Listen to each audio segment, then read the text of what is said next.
engagement, but in a very specific way. It's how to do engagement for innovation and projects. With a crowdlending platform, so a very, very specific case study, but I think a fantastic idea, because it really could lead into more innovation in your organization. So I'm handing over to you, Chloe. Okay, thanks. So hello everyone, I'm Chloe Magan. I'm working for ENGIE. It's a French energy company. We do energy supply, we manage energy production assets, and we also offer energy services. All those activities have a common purpose, which is fostering energy transition. And within ENGIE, I work for the Employee Engagement Office, whose purpose is to empower people, empower employees, and to help them feel free enough to raise their voice and take action to have a positive impact on the company.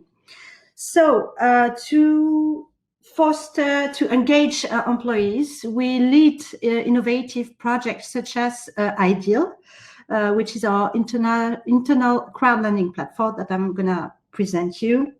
But first, before going into details, I would like to explain you why we created this platform. So when you talk about employee engagement or about engagement, it can be a bit tricky. How do you concretely engage people on a long-term basis? I mean, when you are on social networks, for example, when you want to show your support, you click on the blue thumb and then you switch to something else. So we had to think of a new way, a very concrete way to engage people. And what about money? When you ask people to invest their own money to show their support, they're going to think twice before, investing their own money. And that is all crowdlending is about. It's about belief and commitment. And that is why we think at ENGIE that crowdlending is an amazing tool to engage our employees. So we decided to create IDEAL, or our crowdlending platform. But to do so, we built a partnership with October. October is a French fintech startup, and they are an alternative to banking financing. They offers to small and medium companies the possibility to get funds from individuals. And so we benefit from October expertise, October's know-how, and of course, October's technology. And in return, we are quite an interesting use case for October, as we thought crowdlending in a little different way to the one they're used to, and that helped them to develop a new offer. So we launched IDEAL at the end of January 2021. We allowed 30,000 of our employees to invest in 3 projects put on the platform. And those 30,000 employees come from 3 different countries: French, Belgium, and Italy. So now there was one question regarding investing. They're investing their own money, or they get a budget from the company? No, they're investing their own money. Oh, wow, that's great. Yeah. But as I will explain it later, the risk, we built it in a way that risk is really at its lowest for the employee, so they don't lose their money. So how does it work concretely? So as I said, IDEAL is based on crowdlending principles, but we change a little bit the rules. For example, here about the financial performance on traditional crowdlending platform, you're gonna invest your money and get maybe 4.5% of annual interest rate, or maybe 5, or maybe 2, depending on the risk and of the length of the loan. Here with Ideal, you will have an annual interest rate of 0.5%, which is super low, let's be honest.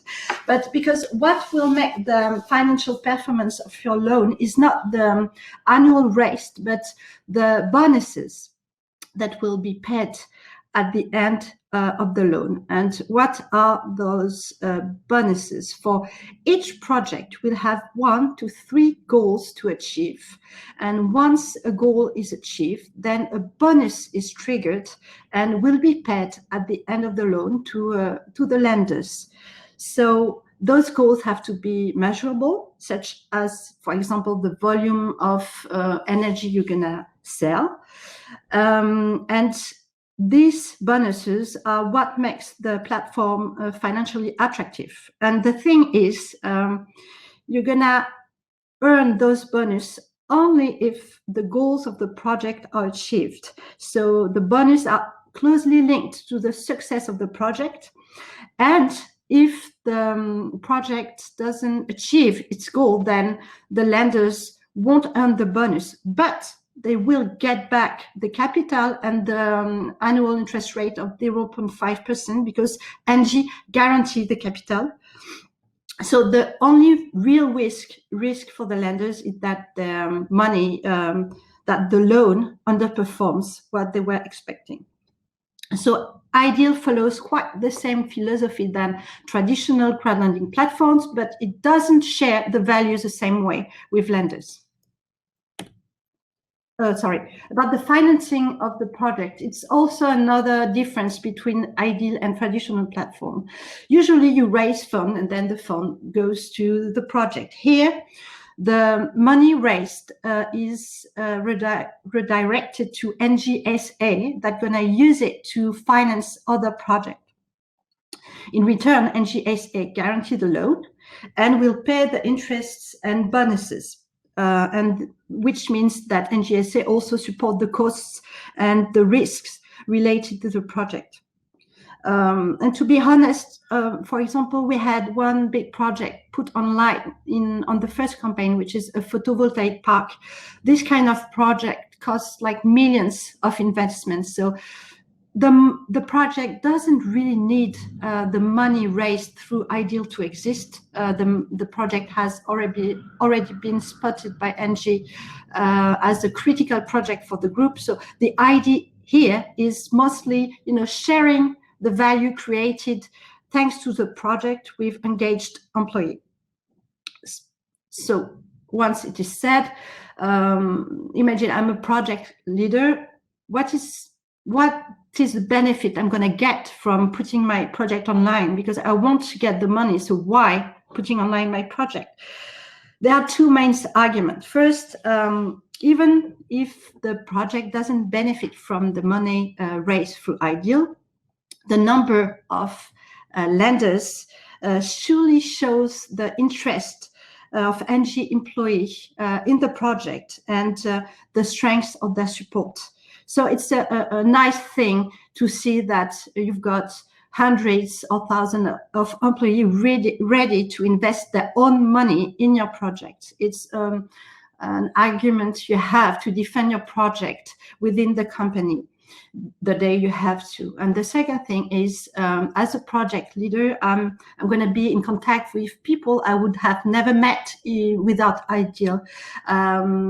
For example, the second project on the platform is a B2B digital platform, a French one, and some people from Italy or Belgium invested their money. So suddenly the project has a new audience and the project leaders can be in contact with those people, and who knows what's going to come out from those new connections. That's how innovation also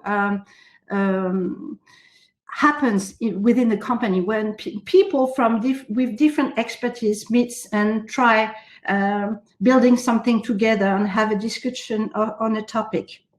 So this is what I gain as a project leader by putting my project online on Ideal. And in return of the support of this community, project leaders, they already regular updates to their community to explain what's going on with that project. So as you may have understood now, what is at stake with Ideal here, it's not really financial gain or loss, but really the building of the emergence of a collective culture of ownership and transparency. Project leaders, they commit to explain what's going on with their projects, how it creates value financially, environmentally, socially, and they answer the question from the community, and also they expose the success, but also the failures of that project. And that's really important, because exposing failures is also a way to learn and to do better the next time. And it's quite new, in fact. And in return, the community of lenders, they're going to be an additional resource for the project leader.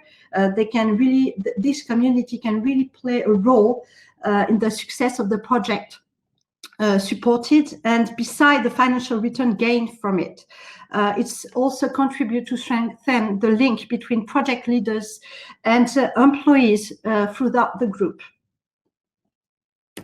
So some key figures about the first campaign we led at the end of January. So we opened 3 different projects. So those projects were led by 3 different business units. We opened the platform to 3 different countries. We raised 190,000 euros. Each loan was financed in average in 8 days. At the beginning, we thought it would take like 30 days, and it was a happy surprise to see that people were reacting quite fast. We have 1% of early adopters from 20 different entities within the group who decided to invest on Ideal. And for first campaign, we really think it's a good start.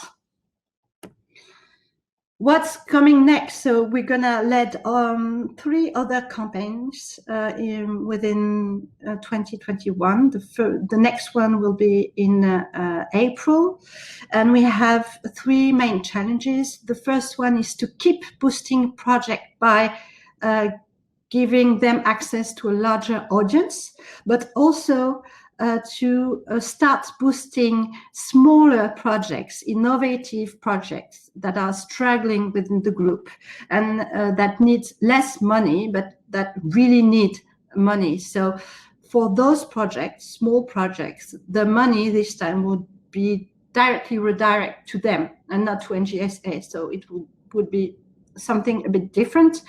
The second challenge is to enlarge the audience of Ideal. We want to open 12 projects within 2021. We also want to have a really wide range of profiles connecting to the platform, from the operational people on the field to senior managers working for finance department, for example. And we also want to open the platform to new countries. And the third challenge is to keep strengthening the link between project leaders and their community by giving, of course, regular updates, but also through the next coming projects, identifying objectives the community can have a direct impact on and can truly participate to reach those objectives. So I would say that for now, it's only the beginning of a great collective adventure within ENGIE.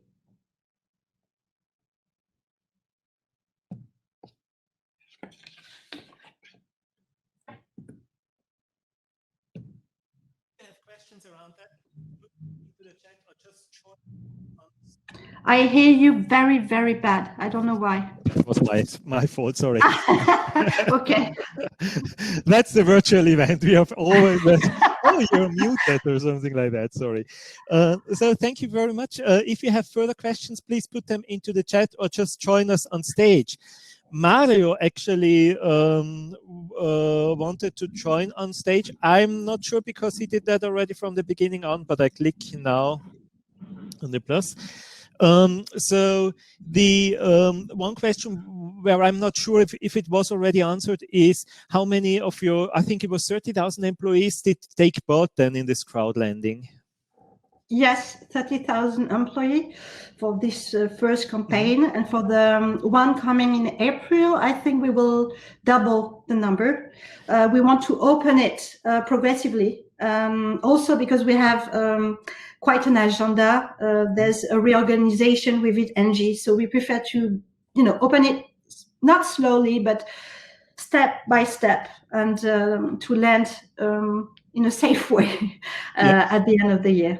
But I think the question was how many really then took part and really took part. Okay, yeah. 1% of all those 30 employees, which seems to be not a lot, but we are a very big group. The only way we had to communicate was mostly by email, and when you're a big group, email when it comes from the corp, you just like, okay, I've got work to do, thanks. So we think that is quite a good start, even if we really do want to improve this number. Sabine has a question. Maybe you can join us on stage if you like. How do you communicate with the employees? So I believe maybe also after Sabine is joining us. That's great. Then, I think, yeah, you're joining in. Hi. Hello, Sabine. I'm just wondering what tools you're using besides email. We are using Yammer. We created a specific Yammer dedicated to the project. So we had to onboard 30,000 employees.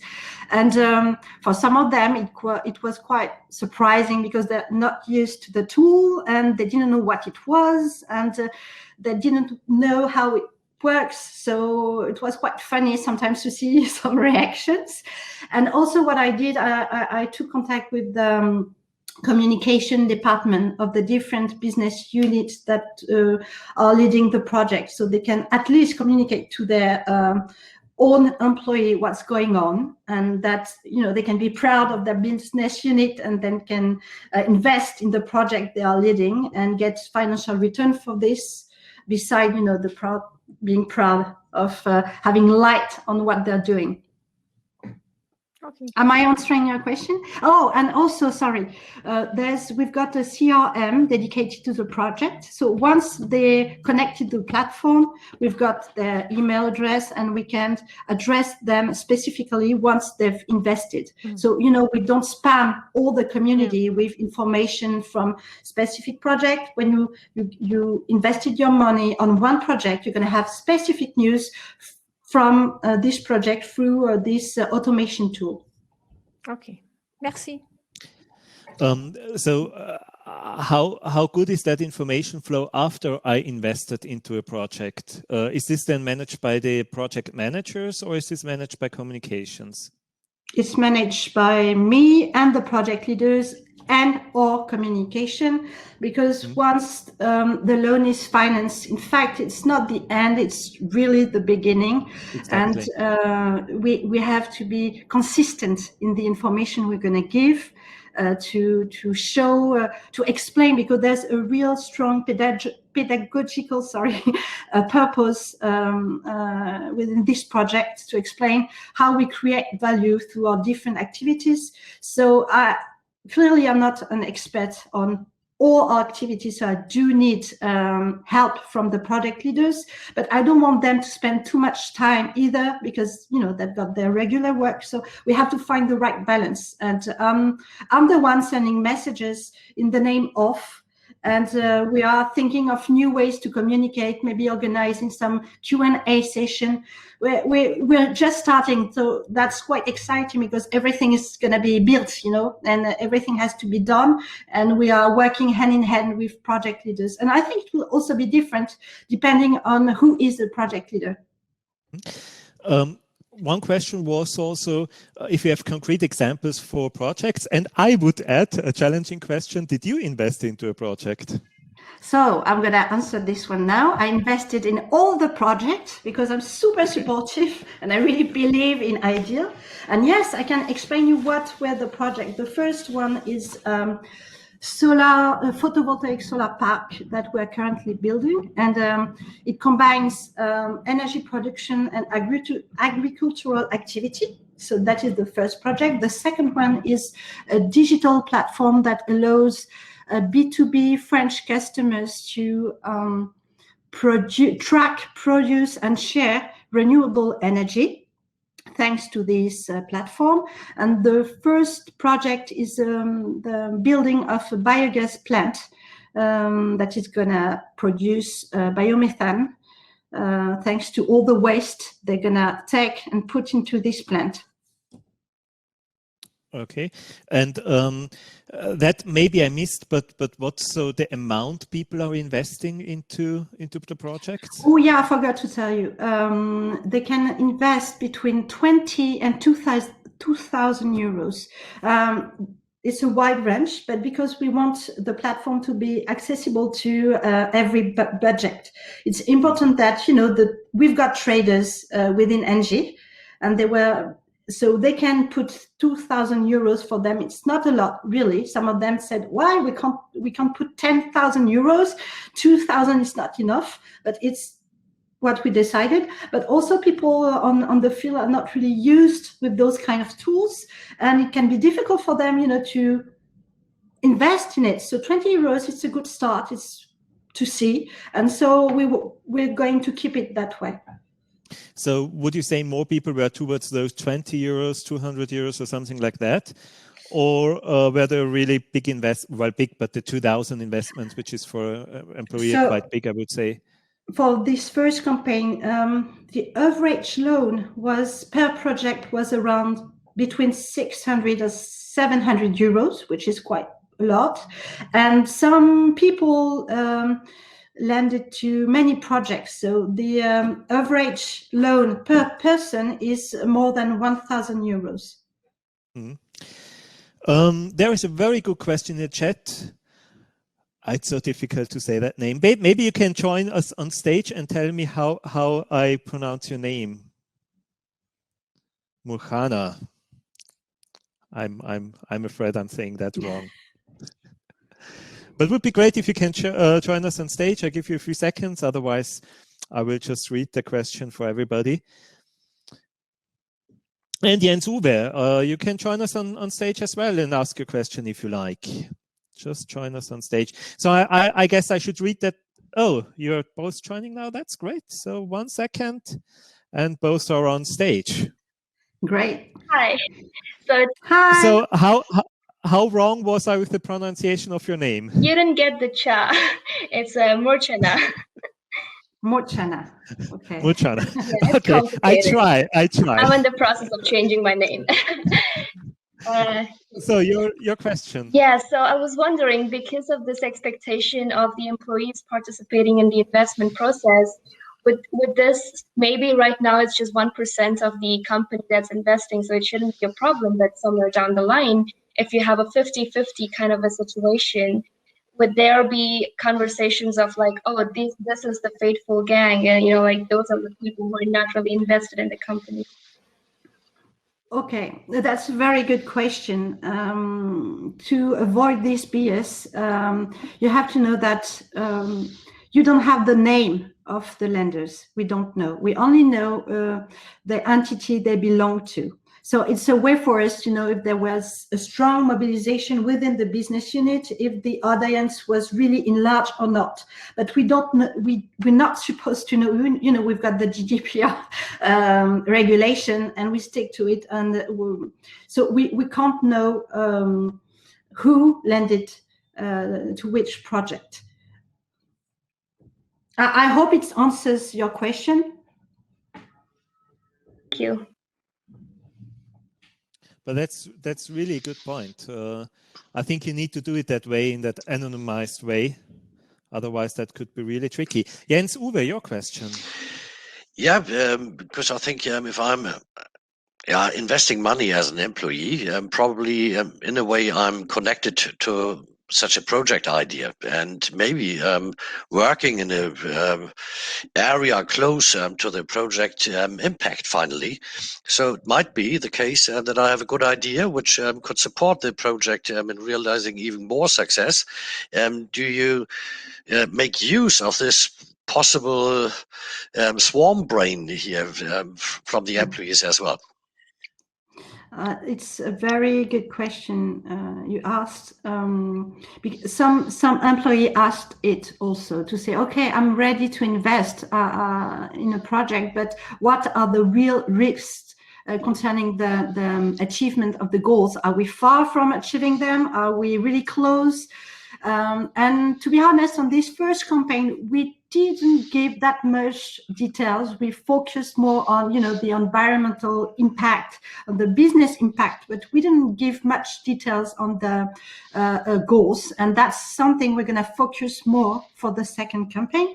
And also, when we launch a project on Ideal, we communicate through the project leader, project owner. He or she makes a really short video, so you know the name, you know the BU. As a lender, if you want a future lender, you can contact the project leaders and ask them questions. It's not a problem, really. But what we really want to do for the next campaign is to be more specific about the risks and the objectives. So people know better what's going to happen or not with the project. Thank you. Yeah, because I think it's pretty reasonable to start something like a little bit of interaction as well. And I think we are all looking forward to, even in big companies like ours, for instance, we have more than 570,000 employees worldwide, to start a dialogue, to be interactive. Exactly. It's a challenge, but such a project could support these interaction or dialogue idea as well. Exactly. Thank you. Absolutely. And I like so that you can invest also just 20 euros, because that's really an amount everybody can afford, I would say. And that really is showing that it's not so much about the money, it's really about the engagement. Exactly. And that is the have there been big differences in how many people invested in one or the other project? So is there one project which was more or less left out, and what did it mean then for this project manager or for the management? Not really. Let's say that 1/3 of the people, I'm going to say it in another way. On one project, you had 1/3 of the lenders who were belonging to the business unit supporting the project. And then you have a wide range of the other entities. But what we saw is that other entities who had close linked with the project, used to work with the other business unit or knew the business, were more eager to invest in it. But we also had people who had no idea about what it is, what's the activity, because it's really far from what they're doing on a regular basis, and who invested and who took the risk.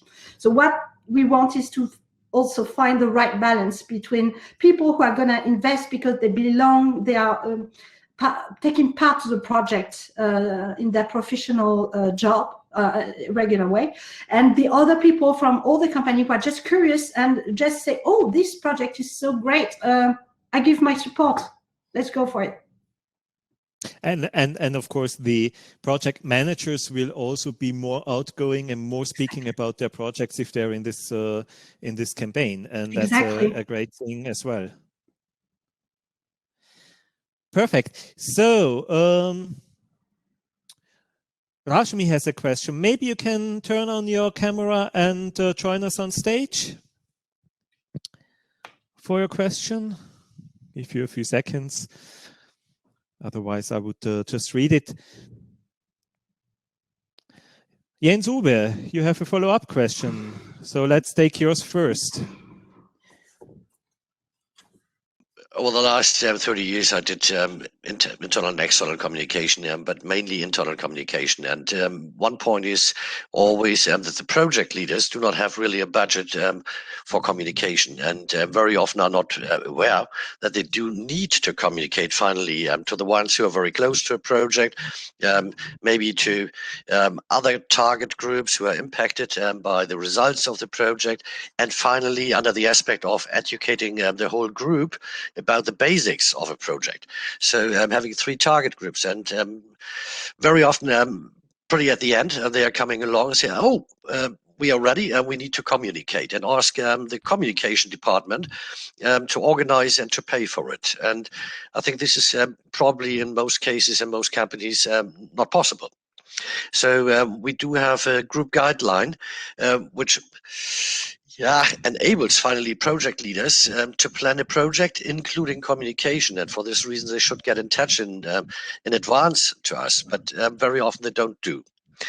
How is your experience here? Because I think this is part of a project communication as well. It gives opportunity, but it has to be organized.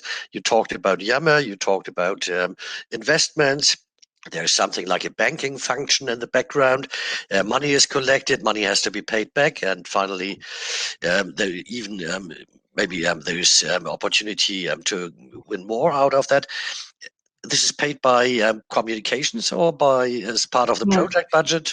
No, it's paid by the project budget, by the employee engagement office, and we try to be clever with the money we have. So for the projects put online, the important project for the business units, so they already communication papers or video, and so we try to take it and maybe work a little bit on it and then just communicate those documents to a wider audience. We spent some money in developing a specific SharePoint to create a video, but it was really to launch it at the very beginning to explain what Ideal is. But for the rest, we're trying to be quite creative. We're using like app. You've got so many new things now, not really expensive. So, for example, the project leaders, they are filming themselves with their phone. They send me the video, and I'm, making a movie from those different videos, and it works, and it's okay. The video is clean. It's not. You've got the right slides, you've got the music, everything is fine, and it's not that expensive. So we are trying to be clever and creative. So user-generated content as an opportunity. Yeah. Okay. Thanks. Okay. Perfect. Thank you so much. I hope I have asked all the questions which were in the chat. If I missed a question...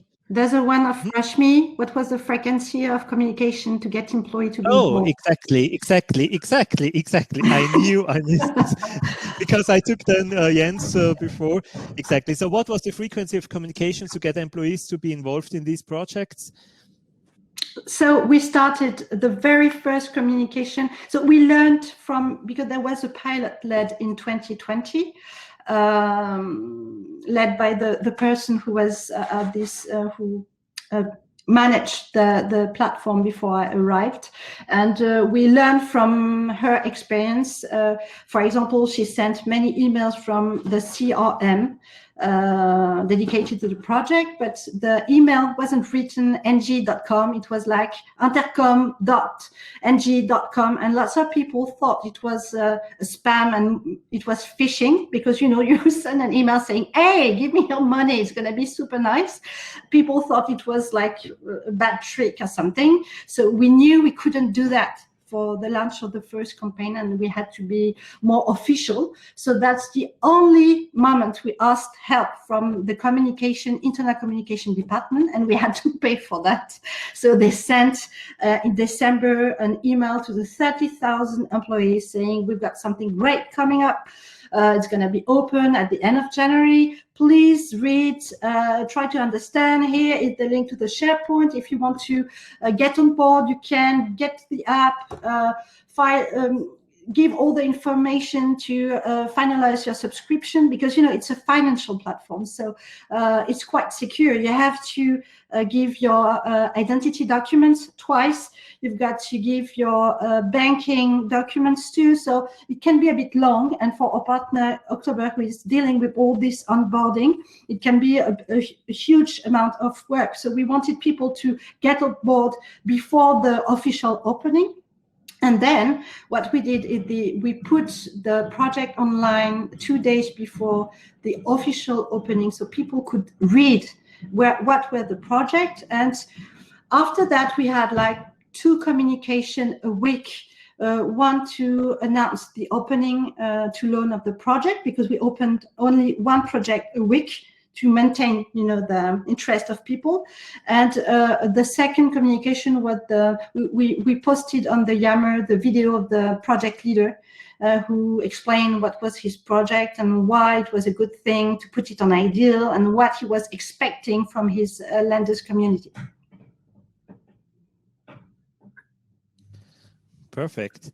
That was the whole communication strategy around. But that's it's really good to know also that you did it on a weekly basis with the projects. That's a very valuable input as well.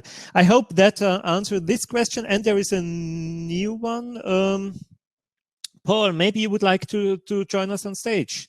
Just share your screen. And no video possible, he said. Oh, okay. So knowing people in general, you can certainly got some public criticism for your crowdlending project. How did you deal with that? Yes, we did. Very good question. So I had 2 kinds of criticism, and from different type of criticism. The first ones I got were like private people who knew me and who decided to call me because they didn't get what all the project was about, and it was more like, we're not gonna gain enough money. What's this? Other crowdlending platform are more financially attractive. So I really had to explain what it was all about. Okay, finance is an incentive, but at the heart of the project is really the fact that we are de-siloing the organization. We are people from different business units are going to talk to each other, that people are going to show publicly their support, and because you can also say on the Yammer, I'm in, it's great, I'm on it. And they are also going to give the voice to a project and tell the COMEX that they really believe in this project particularly.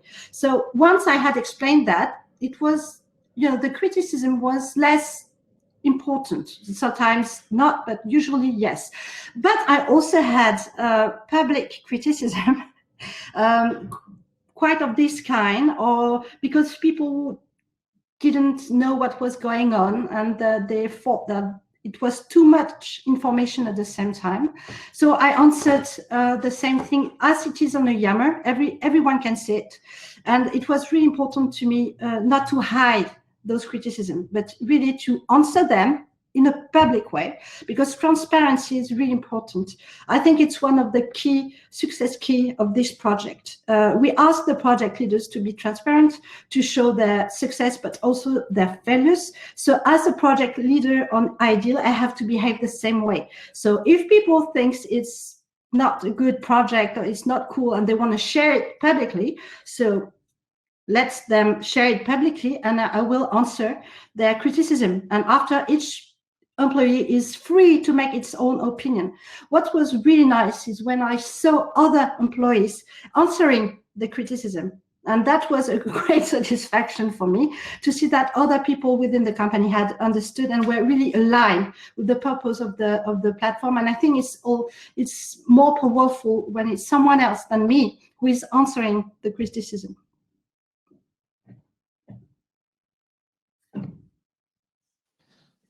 That's valuable input. But I think we know that with all the communication, you always have to face criticism as well.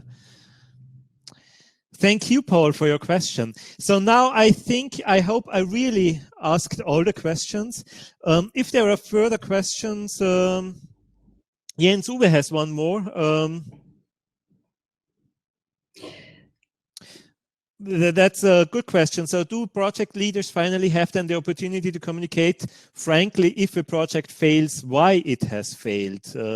That's of course interesting if you have failing projects and money invested from employees. Because just Yeah. based on my background, I would say over the last 25 years, 1/3 of the projects failed because the targets were probably unrealistic. 1/3 failed because the political support from the board, for instance, or from top management was missing. And 1/3 failed for project internal reasons.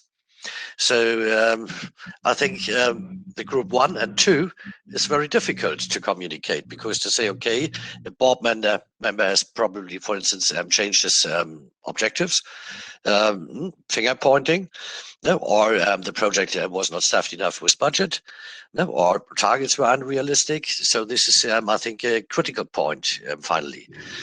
And if a project has failed, the whole project team has missed the target, and the employees, well, all the lights were on them.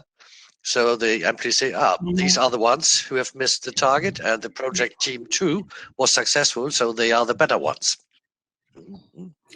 Yeah, it's a very good question too. And I could see among the project leaders of the first campaign I talked to, some of them were quite worried about that.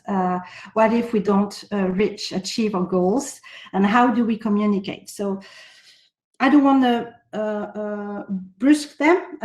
We're going to do it step by step with them, but something I really want to stick to is transparency and pedagogy. So explain why it's okay. I mean, you can't say within a company it's okay to fail and hide each time you're failing, hiding why you failed. And so we have to be transparent, but we are going to do it step by step and explain. I mean, they have to say if the objective has been reached or not. So that's the first step.